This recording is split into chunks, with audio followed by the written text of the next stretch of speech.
Hey, Sinburn, Ultimate Sharpshooter, welcome to the show.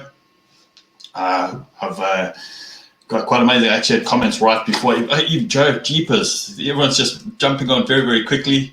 I'm going to get to that pretty shortly. Sinburn, I have a feeling it should have been a double red. You know, we've watched this World Cup in so many times. We've watched it. Was it a yellow card? Was it a red card? Was it just a penalty? For the first time in a long time, we actually knew that definitely, without a shadow of a doubt, was a red card. Hey, Joe, I did say Joe. For the first time, that was definitely a red card. Past the horizontal, driving the person straight into the ground, head first. Come on, you know that. And you're right. For me, it looked like it should have been a double red card. But, geez, that would have just been... I agree. And you know what the scariest thing, Joe, is? That could be a career-ending injury, an absolute career-ending injury. Hey, Mr. Rugby fan, welcome to the show. And but, yeah, first time in a long time that there's no arguments that was a red card, done and dusted. It was... I'm sure that's going to get a full 6-week ban. Because there was no extenuating circumstances. There was absolutely nothing. It was after the whistle, everything. So, yeah, I think that's that guy's World Cup over. But, you know, Nick Mellett was saying in the comments afterwards that, you know, sometimes you just get pummeled so much and so hard all the time that eventually just the red mist takes over and you just decide, well, I'm going to show you that I can hurt you just as much as you've hurt me. And so maybe that was it. But... I'm just going to put the score up here. One thing I can say about the Italians, I thought the scrums were pretty even. Oh, jeepers. I absolutely agree. I thought that it was a career-ending stupidity. You can imagine if it... Look, it's Dwayne Vermeulen. He's a pretty tough person. But, yeah, that's career-ending. And so... Yeah.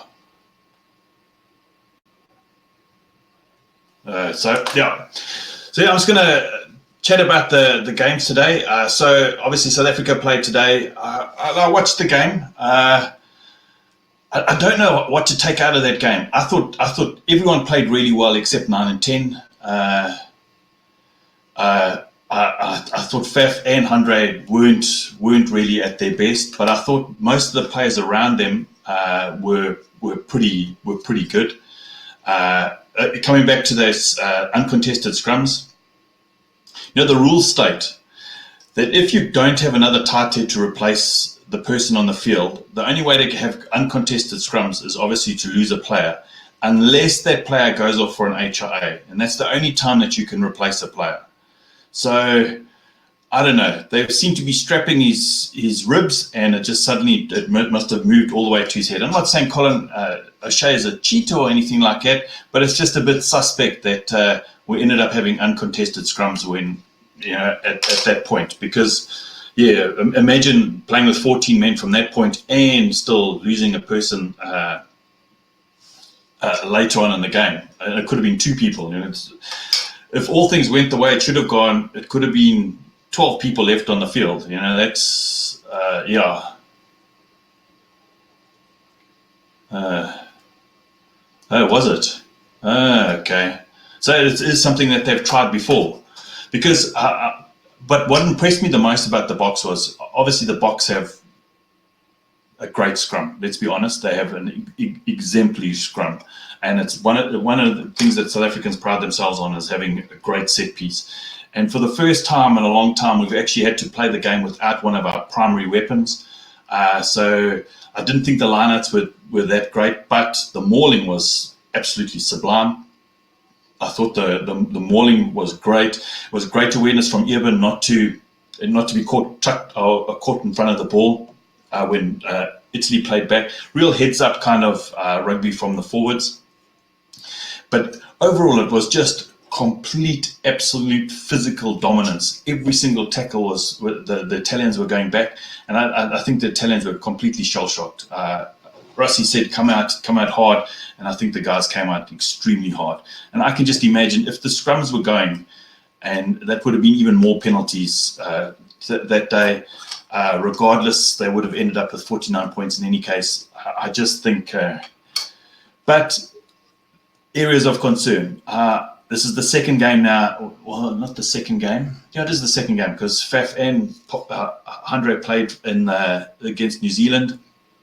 And I felt that they just weren't on fire. I just thought some of those kicks that, Sinbin, Colby, good grief. I used to watch. I watched him play at Toulouse top 14, and when you see him in the European Championship, the guy is sublime. And we've all known this for a long time, and a lot of Europeans know that what a great player is. And for South Africans, because we only always exposed to Super Rugby, we never really get an opportunity to see Northern Hemisphere rugby. It's slowly starting to come onto the telly. It just seems like he's come from nowhere. And when in actual fact, he's been that kind of special player since he was at the Stormers. So I think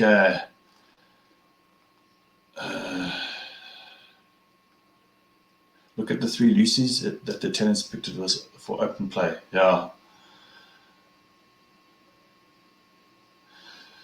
Okay, that's a big question, Brian Thompson. Can I come back to it? I just like to think about it for a while.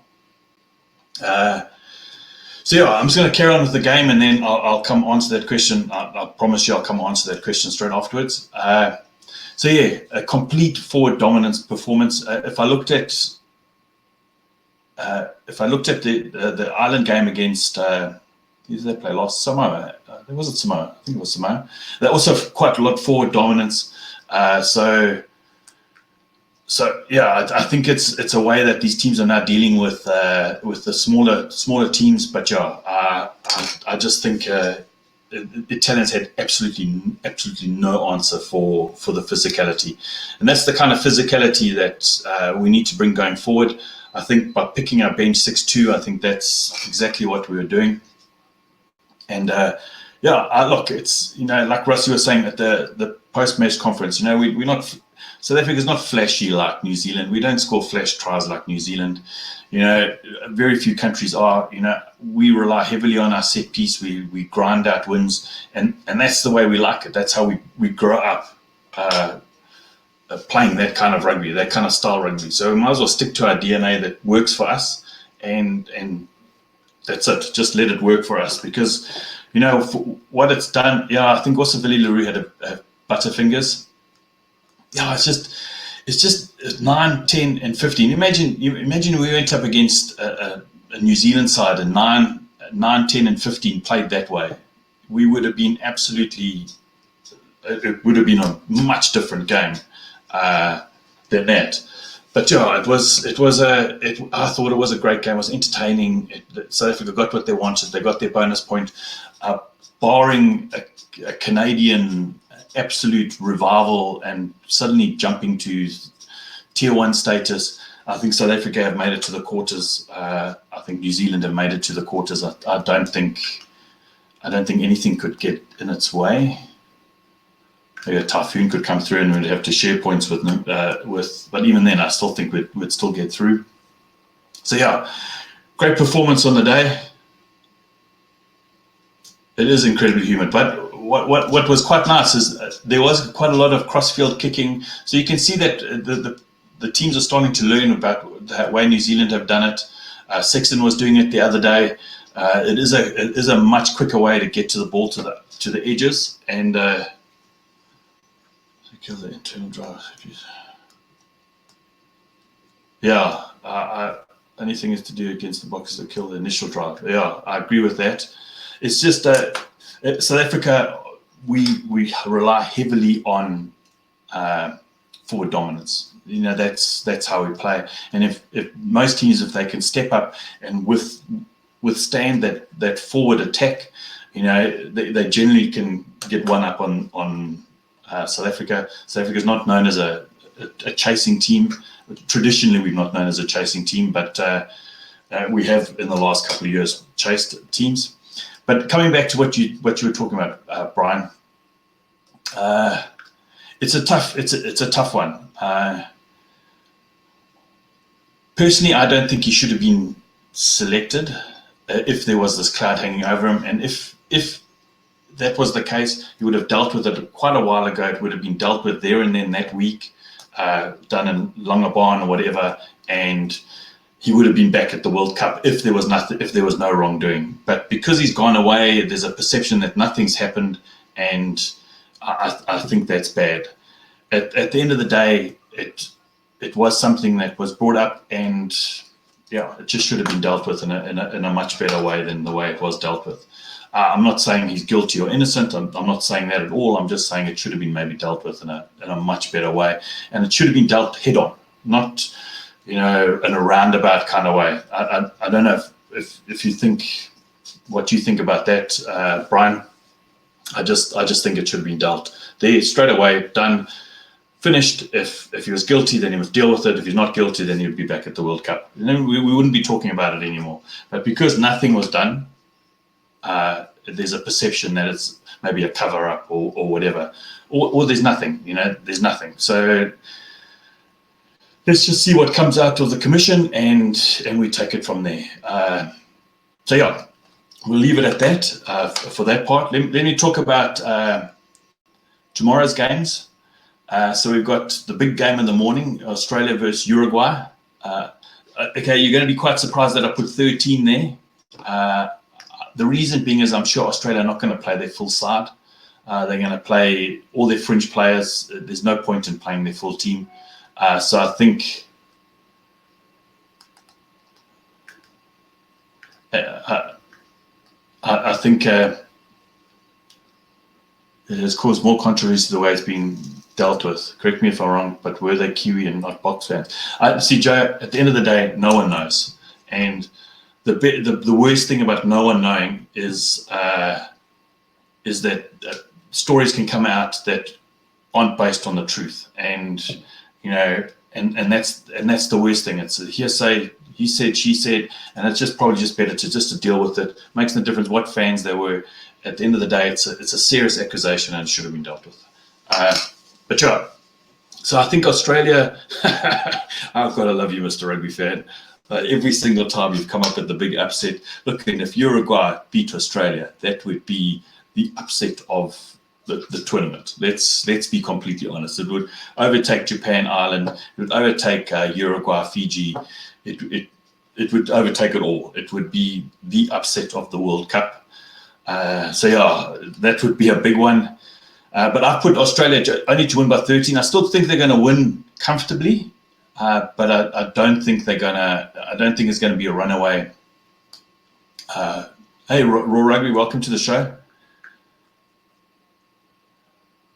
Yeah, I agree with you there, Joe. As a public person, you just have to be aware of what's happening around you. In this day of social media, you just have to.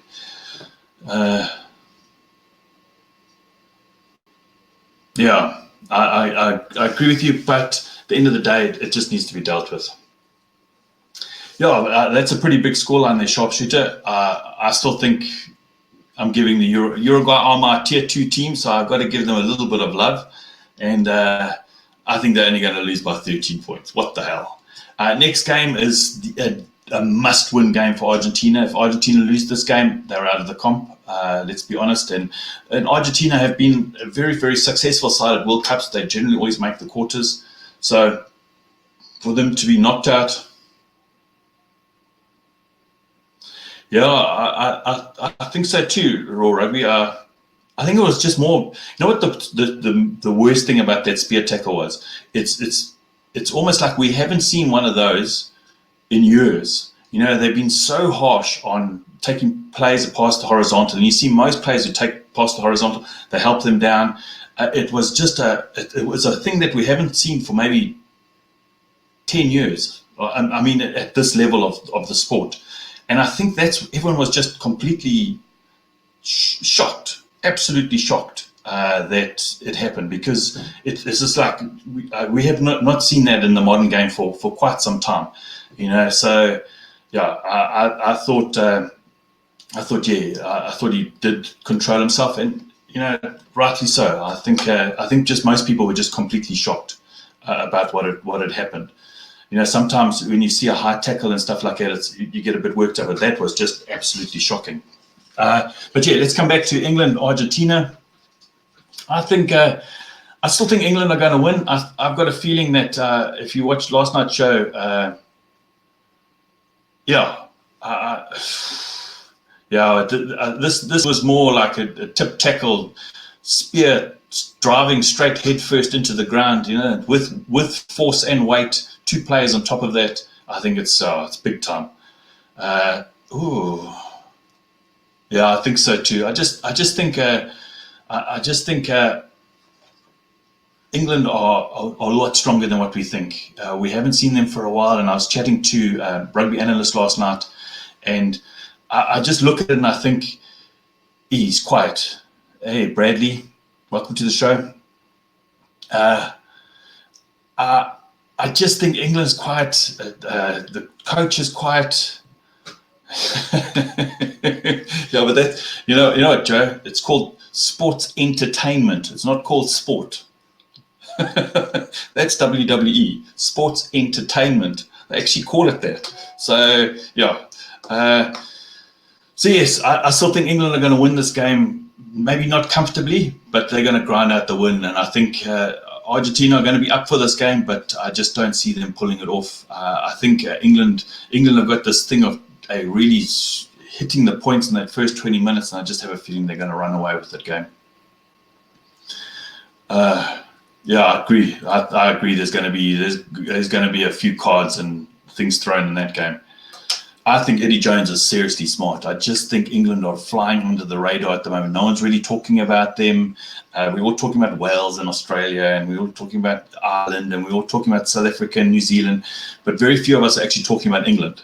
And that's the scary bit that's going to happen. I've got a feeling Eddie Jones has got a serious plan. Last game of the day, we've got Japan versus Samoa. I think Japan's going to win this game. I've put it by 8. I think Japan may run away with this game. I have not been impressed with the way Samoa plays at this World Cup. I don't know what's happened to the Samoa of old. They still had good handling skills. There were skills, and it just seems like there's very few skills on the field, except for obviously their tight head, who plays for the Crusaders. I think he's got some serious skill. But yeah, I'm expecting it could be a. Yeah, I don't think they have been. I just think there's something cooking there, and they're playing the 10-12 split with Ford and Farrell, and I think the Ford-Farrell combination is really starting to take shape. Makavinapoula's back. I know he's coming off the bench, so yeah, I think they've got a seriously strong pack. You can see they're going with two open side style players. So I think it's going to be interesting. It's going to be interesting. Even though I like Pablo Matera, I like Kremer, I like Lavanini, I like Creevy, I like all these players, but I just don't think pound for pound they're the same. Yes, Sinbin, I think the Japan-Scotland game is probably going to be the game of all the groups. I think it's going to be, because there's going to be two desperate teams. Because if Japan win today, I think Scotland play. When does Scotland play? So I'm just going through the thing here quickly. Scotland, Russia, which is going to be a pretty hard game, but I think there's a quick turnaround time. Yeah, very, very quick turnaround time. And I just have a feeling that so I'm just going to go find that day again. I'm really liking that combination. When they first started playing the Underhill Curry combination, I was a little bit apprehensive about it, because when I watched the Ireland game, it's just so nice to have a bloody nice big blindside flanker. Somebody who really gets that go forward ball. I know you've got Billy Vunipola, but someone who's just, their job is just to clear and just make the yards. And that is tough. But Joe, if just a question, if Japan win all their games going next, then obviously they'll win the pool, if I'm not mistaken, because they would have won all their games. I think that's what it is. But I think they both need, or from the rest of the games, they need bonus point victories. So yeah, coming back to the players today, let's be honest. Colby is a special player. Let's hope that I don't think it's the big injury to his foot. I think they're going to probably rest him against Canada.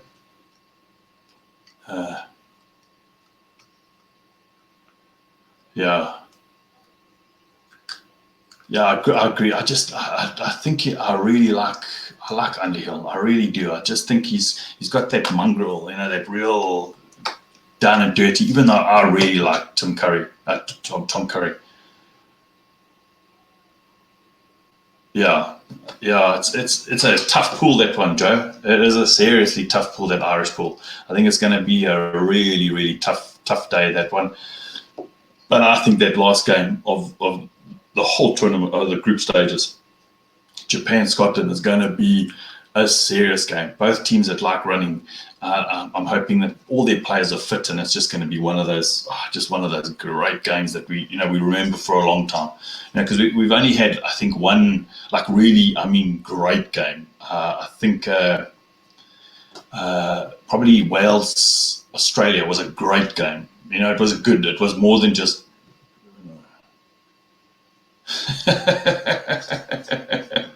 Yeah, that's the thing. If all I know is if we face Ireland in the quarters, the team in green's going to win.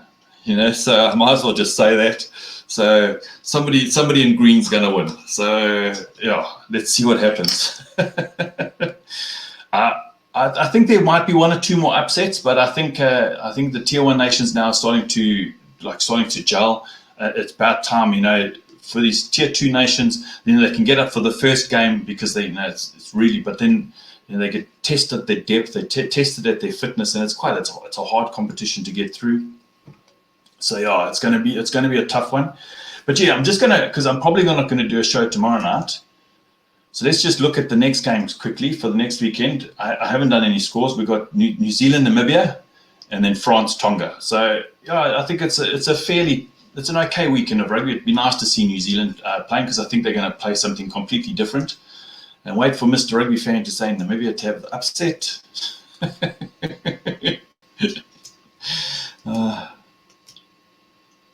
Yeah, I think Bradley. I think it looks like we probably will end up facing Ireland. That's okay. You know what I mean? Everyone had predicted that beforehand, that we would probably face Ireland in the quarters. Looks like we're going to face Ireland in the quarters, so might as well accept it and move on.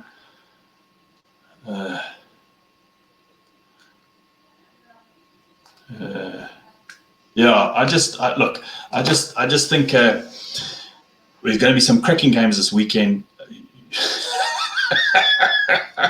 Thank you, Mr. Rugby fan. I must admit, I think what's it? Maybe it was at 10,000 to 1 to win the Rugby World Cup. So you put $1 on them or something, you could make a few bucks. But geez, Namibia 100, All Blacks 7. I think the All Blacks could rock up with 4 players and they'd probably still win. That's a bit arrogant, but they probably would. They just need Moanga and Barrett, and they'll probably run the Namibians ragged. And it's not disrespecting Namibia at all. I shouldn't be saying things like that, because they are a decent team, and they're going to be going. Namibia are going off. There's only one team Namibia want to play, and Canada the same. I think both those teams are going. That's going to be a seriously tough game. Namibia, Canada. I think that's going to be another game that we should try watch, because both teams are going for their first win. Namibia is going for their first win ever at a World Cup. So I just think that's the game that they've targeted. They even rested players. Hey, Brody Retallick's back. He's starting against Namibia. Going to see the Brodenator back. And hey, I'm super excited to see that.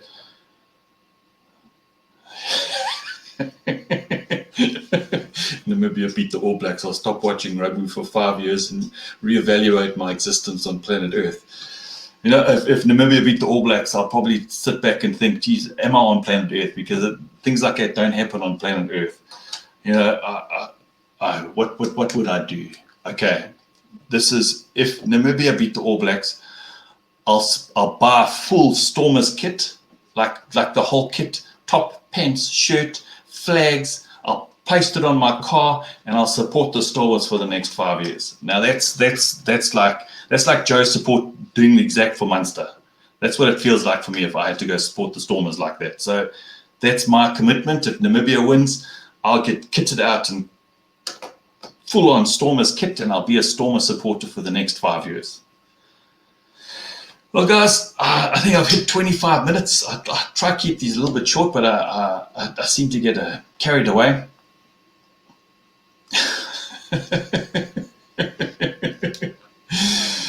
So, yeah, I'm looking forward to be a Blues fan. Actually, here's the deal, Joe. If Namibia beat the All Blacks, you have to support Munster. Actually, no, you have to start wearing Munster clothes and start supporting them for at least a year. We'll all do something really, really drastic, and I'll support the Stormers, and that's hard. Okay, hey guys, it was a great day of rugby. I'm expecting an exceptional day tomorrow. I think we've got 2 really good games tomorrow. Other games might be a little bit okay, but I think the England-Argentina game, I think if it's a cracking game, then I'll have a show in the evening. But listen, guys, thanks for everyone for joining. There were some new people that came into the channel. I really appreciate everyone joining and commenting on here. And it's been really exciting, this World Cup, and it's been really nice to meet all you guys in the comments. And thanks for all the support that you've given me over these past couple of weeks. But listen, guys, I hope you have an absolutely wonderful weekend of rugby. And just remember, if you're faced with any hardship out there, people giving you a bit of hassle, just try to treat them with a bit of love, and it'll all work out. Chat soon. Cheers.